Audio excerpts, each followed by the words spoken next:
Happy New Year, everyone, and welcome back to Pep's podcast. My name is Key. And my name is Tori. And today we want to talk about the new year, New Year's resolutions, and how to attract the best people for the new year. So the new year, 2020, what does that mean? So in preparation for this podcast, I did do a little bit of research about what 2020 means in numerology and through the zodiac, and I came up with that 2020 is supposed to mean like clearer vision, because 2020 vision is perfect vision. It's very clear. So we're going to have a clearer vision in 2020 of our intentions, of our future, of our opportunities, which also in numerology, 2020 has a resonance of focus and relationships. And it's supposed to provoke things like growth, healing. It also is going to have like abundance of blessings in your life. And it's kind of the year to start receiving all of these gifts and blessings that the universe is going to bring to you. Also, we did want to add that because it's a new year, everyone thinks of like new year, new me. But that kind of mindset and idea can be really toxic because you've worked so hard on yourself right now just to give up and be like, okay, it's a new me. So we just want to remind you to always be working on yourself, loving the old you, working on the old you, evolving the old you, and just appreciating the things that you have done already and how far you've come.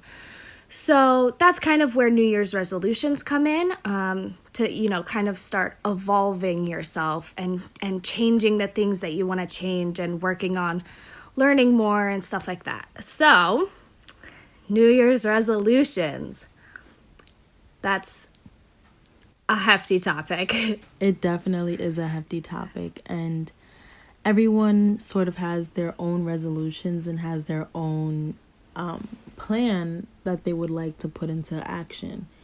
And although there are a lot of things that people may put on their list, it sort of becomes hard because how do you begin to decide what you do want to change about yourself and how you want to start actually putting the different things that you want to start into action? And we just kind of want to give you some tips. Yes. So to make New Year's resolutions, I also did a little bit of research and just kind of figured out what other people are doing. I mean, me and Key both have like our own ways of like making our New Year's resolutions, but I kind of came to the conclusion that, this kind of process would be the easiest if you're new to this or if you just want to try it out this year. Seeing that it is 2020. So the first step is to brainstorm, which is very daunting sometimes because there's a lot of things that we might want to change, we might want to learn. So it might be helpful to think about kind of evolving yourself, how we talked about your older self, and think about what could make you a better human, and what you want to accomplish. Yes, for sure. And when you're brainstorming, think about things that may make you feel uncomfortable. So have you been thinking about how your weight gain has been bothering you? And although it's a topic that you don't want to touch on, maybe it's something that you should acknowledge so that you can work on it and then begin to make the change so that you can better yourself, not only for the things that you do want to acknowledge, but for those that you may feel uncomfortable acknowledging.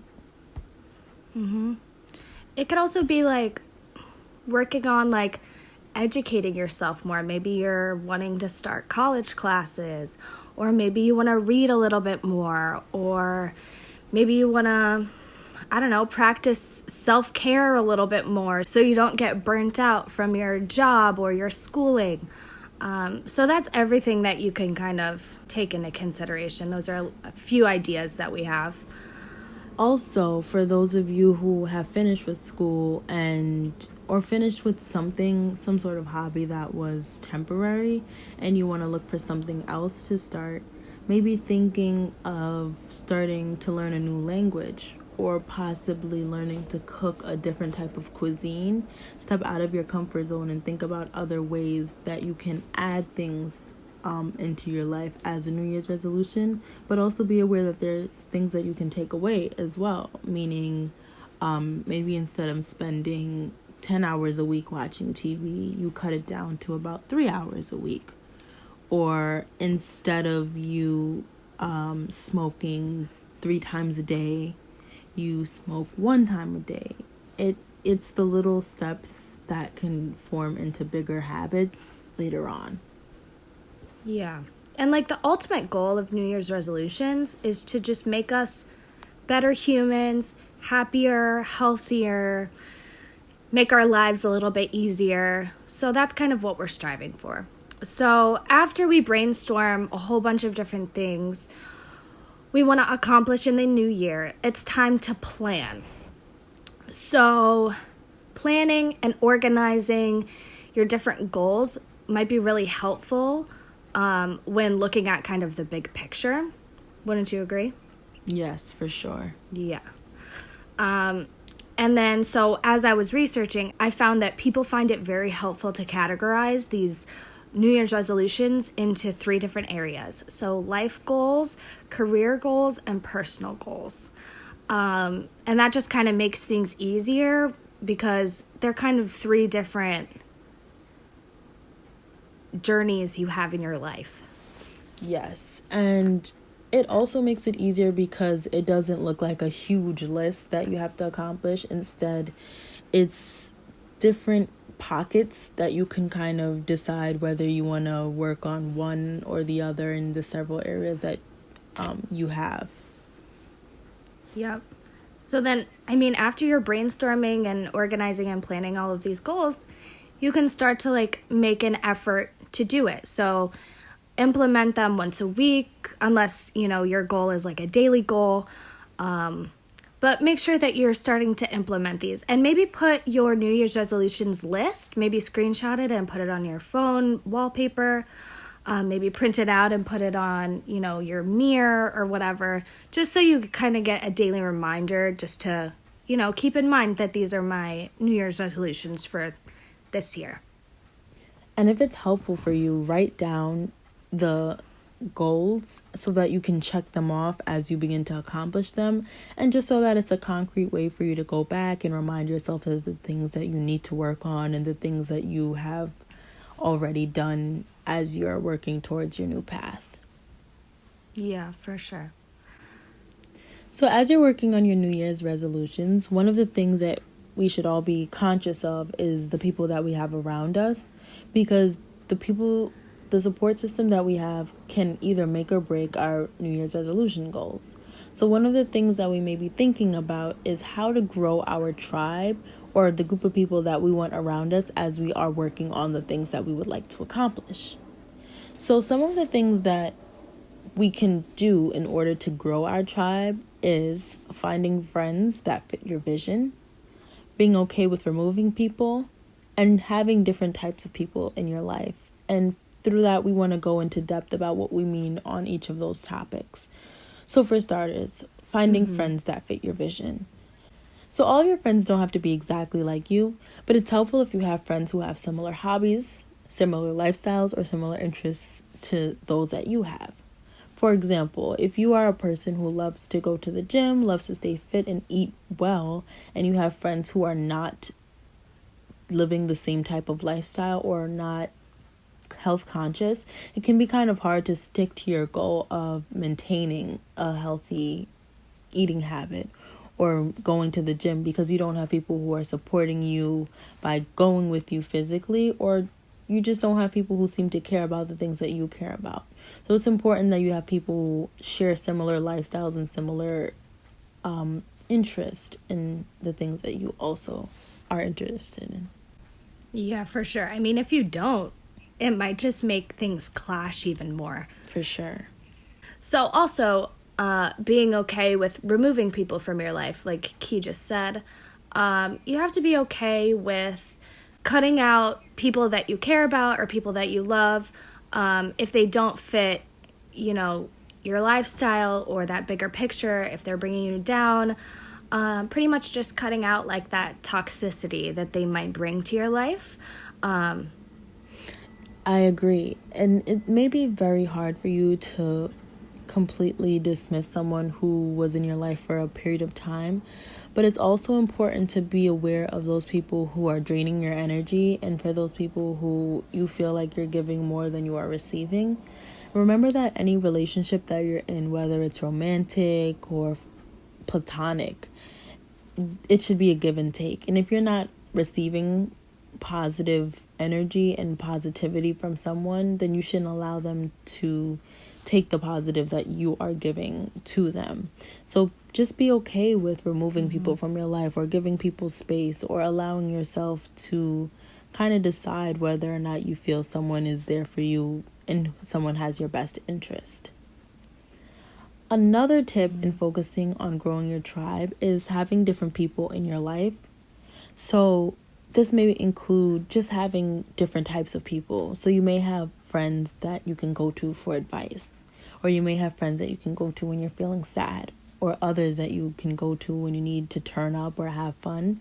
And allowing yourself to have different types of friends allows you also to just explore new things, because you get to explore new people from meeting your friends' friends, or you get to explore new things because they'll be able to introduce you to things that you aren't aware of. And also you want to be able to kind of compartmentalize your life and have different areas where you can trust different people with different parts of your life. For example, you may have a work friend who you can go to for advice when it comes to staying in your field, or you may have a work friend who may be able to network with you and show you other ways to expand your network or the things that you're working on. And you may also have friends outside from school who you can connect and learn intellectually about, the different academics that you're currently working on. Yeah, I totally agree. And also with like all of these different tips and stuff, we just want to say like quality over quantity is definitely more important.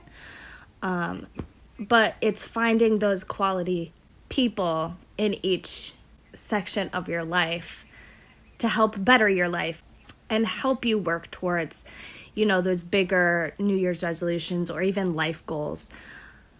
So now you might be asking yourself like how you can be a better friend.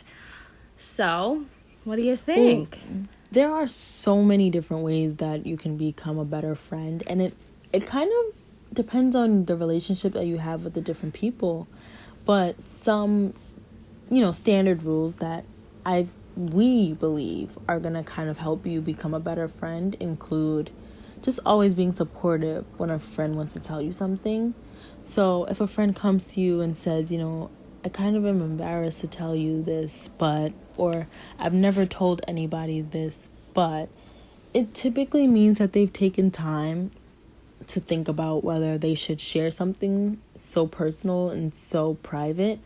And the fact that they are kind of growing this courage to tell you should allow you to respect their bravery and to be as open as you can to whatever that they feel that they would like to share with you. So just always being supportive of everything and anything that a friend may say, because it's a decision that someone is making to tell you what they're telling you, and you shouldn't judge them because of the things that they feel are important or the things that they feel comfortable sharing with you. Another way that you can become a better friend is just to allow yourself to be available. So although it may be out of your comfort zone, allowing yourself to go out more often, or to go to different places, or to visit new cities, or to visit new bars around your neighborhood, just to be able to explore, because it can really show a lot about you as a person if you are taking the time to do things that your friends may like that you may not feel comfortable liking, just because it's showing that you care about the things that are important to your friends as well, and not just taking into account the things that you feel comfortable or safe doing. And kind of just going in the same realm, try new things with your friends. You can start a new tradition or find something new that you both enjoy. For example, you may always go to the same bar with one of your friends, but maybe instead you can try going bowling or playing laser tag. And it may start a new tradition where every first Saturday of the month you do something new. And it just can kind of build a friendship as you continue to build memories and you try new things and just sort of explore more of what the world has to offer. Yeah, I mean, a really good tip that you can do with trying new things is maybe fill out like a whole bunch of popsicle sticks and put them in a mason jar or a cup or whatever. And each time you guys hang out, like you can take one and it'll show you what you guys are going to do for that hangout. That's such a brilliant idea. I love that. I think so too. I mean, I found it on Pinterest, so I can't really take all of the credit, but it can be like going to the park, or like you said, like going laser tagging, or going to a bar for a few drinks, or staying in and doing like a spa day if that's what you're into, or going to a bookstore. Like it can literally be anything that you guys would be interested in. And just to branch out and, start those new memories would be kind of helpful by using like these popsicle sticks and stuff. Yes, and just adding on to the idea of having a spa day, just also be aware that self-care does not mean it only involves one person. Self-care can be spread among all of your friends. So you can have a day where you all listen to podcasts all day, or you introduce friends to different ways that they can care for themselves. And by introducing the self-care methods, you also are introducing yourself to different ways that you can help other people, which may be a self-care method that you need for yourself. So be aware that the self-care ideas that we give you, you can share with friends, and you can do them with groups of people, and I'm sure you would feel so gratified by actually doing all the things that you've been doing for all these weeks or months, or even that you're starting to do, and being able to share them with all of your friends. Yeah, I mean, just going along with that real fast, when you were talking about like the self-care and how it doesn't involve like just one person, it can definitely involve like a few people, and it might even be more powerful having more people, just because during your self-care routine you can be like decompressing and like talking about what's been bothering you, or talk about why you're anxious, or why you feel burnt out at work, or stuff like that. And that can be definitely kind of like almost like a counseling piece too, to your self-care. You know how you like talk to a friend about certain things and then you feel so much lighter? Yes. Like that can also be part of this self-care routine if you do it with a friend or a few friends or family members or whatever. Yes, I absolutely love that. Now, if you like what you hear, please make sure to share this with friends, family, your neighbor, your mailman, everybody that you can possibly think of. And also, don't forget to check out our other platforms. You can find us at Peps Podcast. That's PEPS Podcast on Twitter and Instagram. And if you go to our Instagram page, you can check out our highlights where we have several different songs, movies, affirmations, and more. Also, if you are following us, like we are going to be posting throughout 2020 about, different resolutions and stuff that you can be doing throughout the year. And that also might be a reminder for you to, get on your New Year's resolutions and stuff like that. So make sure you're following us at Peps Podcast, and we'd be happy to have you as part of our Peps Podcast family. And please remember to always comment on our stories. We love to hear you guys' replies. Yeah, for sure. And always remember to put some pep in your step.